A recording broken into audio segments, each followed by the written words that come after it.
राम सदस्या छत्रसाल महाबली करियो बलि बलि। प्रणाम, नमस्कार मेरे प्यारे भाई और बहन। आज हम जिस विषय पे बात करना चाहते हैं उस विषय के लिए भारतीय समाज में बहुत ही दर्द है, गुस्सा है एवं ज्यादातर बेचैनी के साथ साथ एक डर सा वातावरण है। तो क्या सच में ऐसी कोई सभ्यता, ऐसी संस्कृति, क्या ऐसी कोई सामाजिक व्यवस्था थी?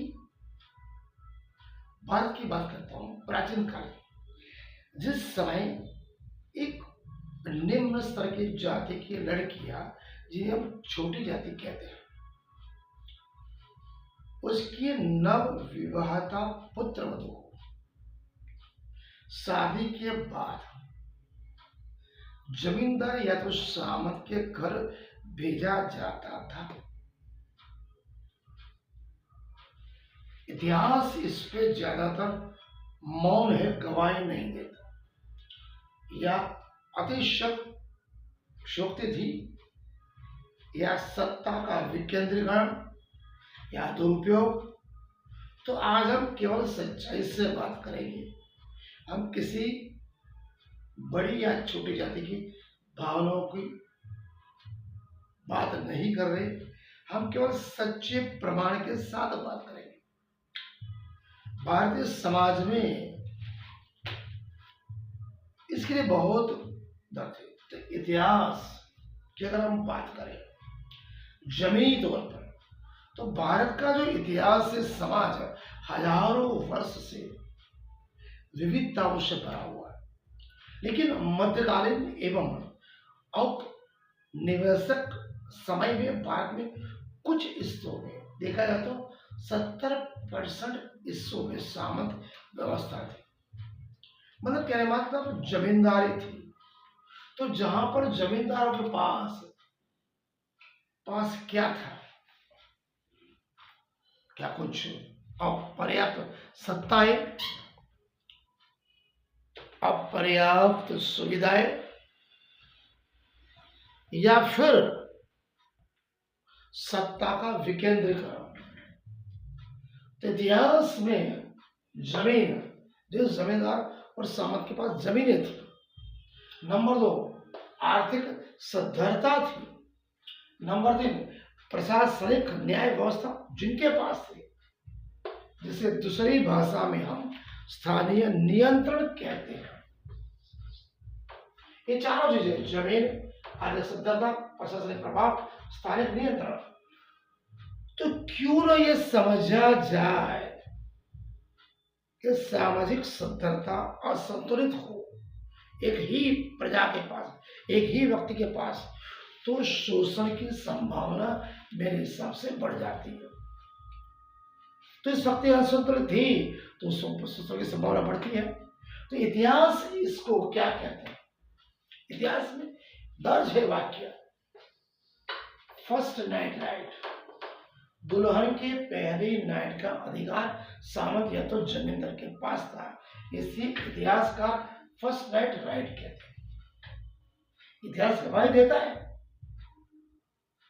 लेकिन कहीं ना कहीं मौन है। हाँ, इसी के लिए अधिकतर को कानून नहीं बनाया गया था, धार्मिक परंपरा भी नहीं थी। ये क्या था? सत्ता का दुरुपयोग था। नंबर 2, शक्ति का असंतुलन था।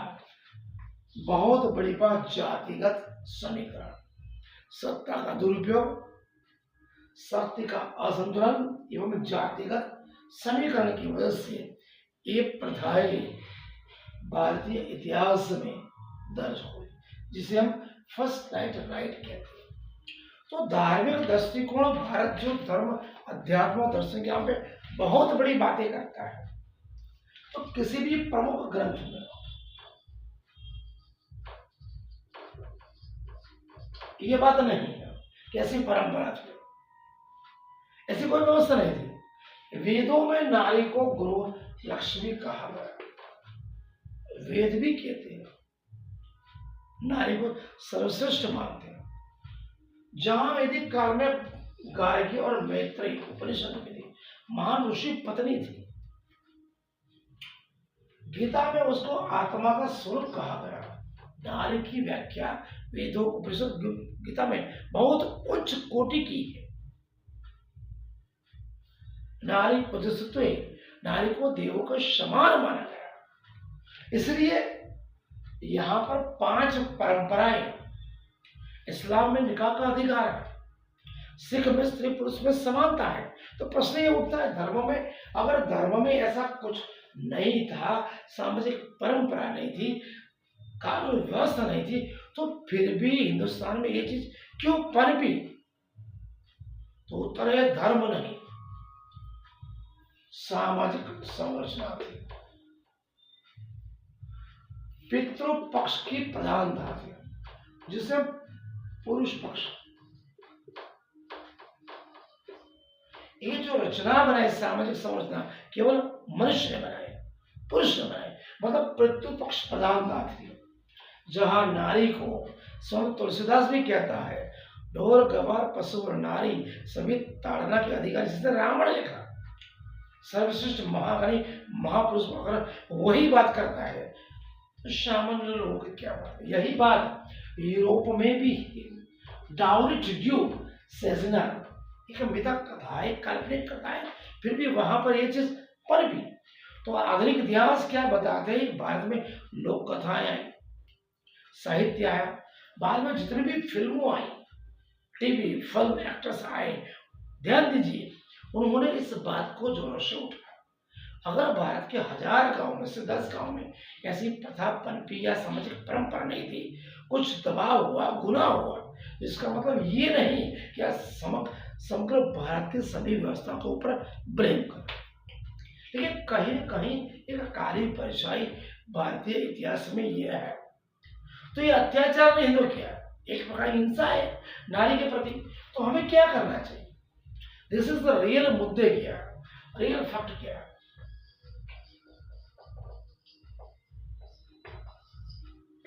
जातिगत समीकरण, छोटी जाति बड़ी जाति, अमीर गरीब, छुआछूत, धर्मांधता, धर्म का बिगड़ापन, पाखंड, कर्मकांड, अंधश्रद्धा। नंबर 4, शक्ति का असंतुलन, जहां का एक पक्ष अमीर है, दूसरा क्या है? अमीर के पास सब कुछ है, सत्ता भी है, आर्थिक सत्ता भी है, शिक्षा भी है, सामाजिक परंपरा सुदृढ़ है। जहां पर गरीब के पास जातिगत समीकरण, धर्मांता, असंतुलन, और सबसे बड़ी बात एजुकेशन, जिन्हें हम शिक्षा का अभाव कहते हैं। शिक्षा का अभाव, शिक्षित व्यक्ति कभी भी किसी के सामने झुकेगा नहीं। तो ये बात क्या हुई है? तो पूरी व्यवस्था को हम गलत नहीं ठहरा सकते, लेकिन कहीं न कहीं भारत की काली पक्ष है। तो हमें क्या करना चाहिए? अगर नारी को प्रगति देनी है, विकास देना है, तो हमें क्या करना चाहिए? आर्थिक समानता और असमानता उसे दूर करना चाहिए। एजुकेशन, शिक्षा पे जोर देना चाहिए एवं स्वास्थ्य, न्याय व्यवस्था मजबूत बनानी चाहिए। क्योंकि आर्थिक असमानता है, एजुकेशन नहीं है, न्याय व्यवस्था कमजोर है, स्वाभाविक है, अनचक्र एक ऐसी व्यवस्था बनती है जिसको पढ़ करने वाला कोई नहीं, जिससे अन्याय पनपता है। उसी अन्याय का नाम था फर्स्ट नाइट राइट, प्रथम रात्रि सामंत या जमींदार के पास जाना। तो what we do for women, हम स्त्री के लिए क्या करें? भारत आधुनिक समाज 21वीं सदी में जा रहा है, दुनिया कहां से कहां निकल गई, फिर भी हमारे यहाँ जातिगत भेदभाव है, ऊंच नीच का है, छुआछूत का है, आर्थिक असमानता। क्या करें? नारी को हम पहले तो ये दिया शिक्षा एवं स्वास्थ्य जरूर है, आर्थिक आत्मनिर्भर, अगर शिक्षा लेगी तो स्वाभाविक है आर्थिक निर्भरता है। नंबर 3, कानूनी जागरूकता नारी को होती है। नंबर 4 सामाजिक समरसता होती है। पुरुष फिजिकल टू स्त्री, मैन इजिकल टू वुमेन, दोनों समान हो, चाहे शारीरिक हो, मानसिक हो, आर्थिक हो, सामाजिक। समरसता किससे बोलते हैं? जब पुरुष और स्त्री दोनों समान हो, एजुकेशन, इकोनॉमिकली,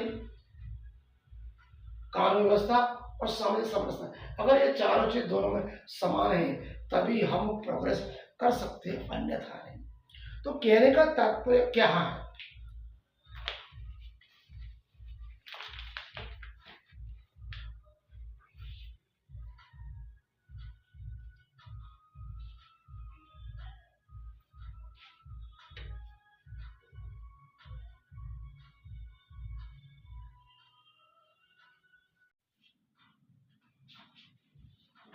तो कहने का तात्पर्य यह है, अगर हमें नारी को उत्कृष्ट बनाना है, प्रगतिमय बनाना है,